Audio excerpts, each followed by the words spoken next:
Hi, I am Liz Johnson. I'm a mother, a student, and a teacher. Teacher is more than a title or a job to me. It is who I am.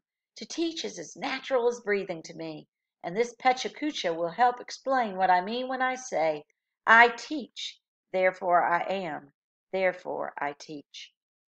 This is me with a couple of my wonderful students. I'm a bit of a late bloomer. You see, I didn't become what many people would consider a teacher until I received my alternative certification in 2009.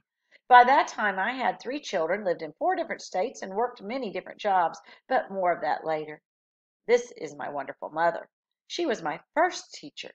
Everything and everywhere was her classroom. She was never not teaching. She devoted her life to her children, but she also taught us to share our knowledge with others through modeling.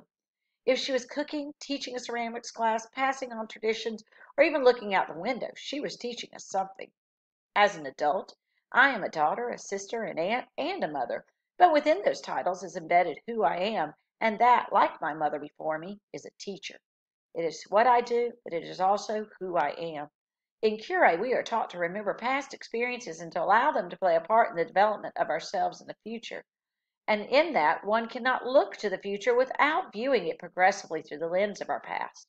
Before I was, in the eyes of many, a teacher, meaning a certified teacher, I taught in early childhood centers, in a small private Christian school, public schools, as a tutor, and then I was awarded the mantle of the teacher. Does this make me more or less of a teacher? How does this change the lens I view education through? I enjoy teaching. Through the lens of my early childhood experience, I have strong connection with learning through play, and it brought that with me to the classroom in many creative ways to teach various concepts. It also instilled in me a sense of playfulness that I carry daily into my classroom. During my childhood, I learned to do much with little. I was vaguely aware that money was scarce, but my mother and father had a way of making everything an adventure, and I bring that sensibility to the classroom. Many educators fall into the trap of seeing students as a data point, a percentage of success or failure that they must achieve. This only serves to limit both the student and the teacher. All students are capable of learning, and all students are capable of success. They are capable often of much larger measures than are often believed. I speak not only of the low students, but also of the middle and high students. I believe that a student is a person who is growing and learning, whose potential is only limited by how much they believe they can achieve and grow. This growth mindset, as taught by Carol Dweck, is one of the main perspectives I teach my students during the year. I teach them to believe that they can grow and achieve more than they ever thought they could. You see, there's really no easy way to grow an apple tree just like a child. If you take 3 identical seeds, you plant one in the ground to fend for itself, one you water, and the last one you study how to care for, prune, water regularly, you will have 3 trees.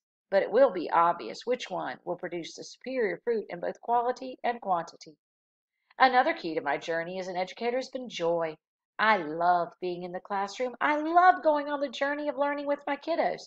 It fascinates me to learn about each of my students, what makes them happy, what frustrates them, their weaknesses, their strengths, and most of all, their successes.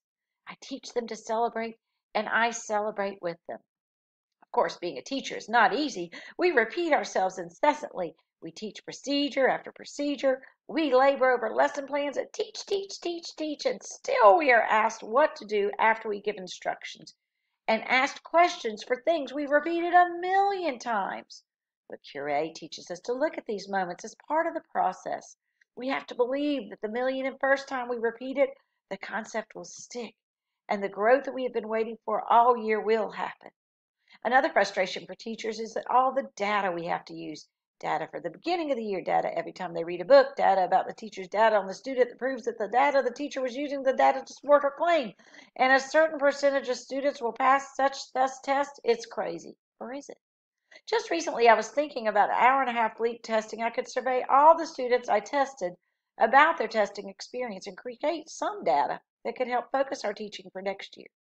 The key is to reflect on what one needs so that the data used is meaningful. The journey has been a long one and one that has shaped me as a person and as an educator. Although it took me a long time to get here, I believe I'm a much better educator and person for it. It's often said God may shut the door, but he always opens a window. In my case, that window was a long and winding path that has brought me to where I am today. You see, I have three children, and one of them has a similar and very individual exceptionality.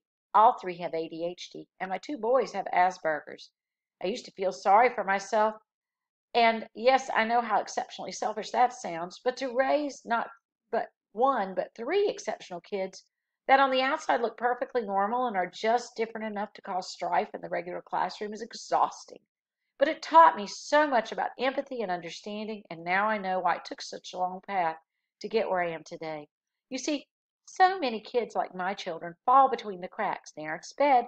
The fact that they are awfully exceptionally bright, but they are annoying. Let's face it, anybody who has an ADHD kid that's unmedicated in their classroom can attest to that.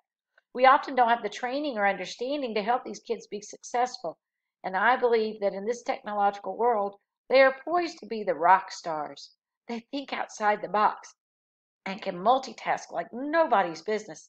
But unless there are educators out there who understand their needs in the regular classroom, we will miss an entire generations of stars. It is a big wide world out there, and it's my job to see that these kids have an advocate that ensures that they and their families have a voice, a vision, and are better understood and cared for within the regular classroom.